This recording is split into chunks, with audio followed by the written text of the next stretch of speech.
நேற்றுலேருந்து regular work தொடங்கியாச்சு. So working டேஸில் பார்த்தீங்கன்னாக்கா ரொம்ப சிம்பிளான சாப்பாடு தான் இருக்கும்.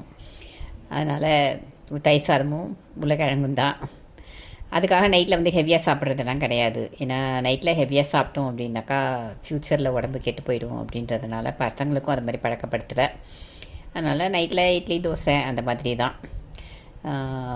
ஒர்க்கிங் டைம்லலாம் பார்த்தீங்கன்னாக்கா சாட்டர்டே சண்டேயில் தான் கொஞ்சம் நல்ல டிஃப்ரெண்ட்டான சாப்பாடுலாம் இருக்கும்.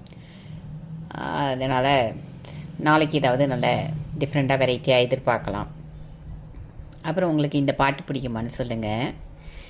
பழனியிலே இருக்கும் கந்த பழம், நீ பார்வையிலே கொடுக்கும் அன்பு பழம், பழமுதிர்ச்சோலையில் முதிர்ந்த பழம், பக்தி பசியோடு வருவோர்க்கு ஞான பழம், திருப்பரங்குன்றத்தில் நீ சிரித்தால் முருகா, திருத்தணி மலை மீ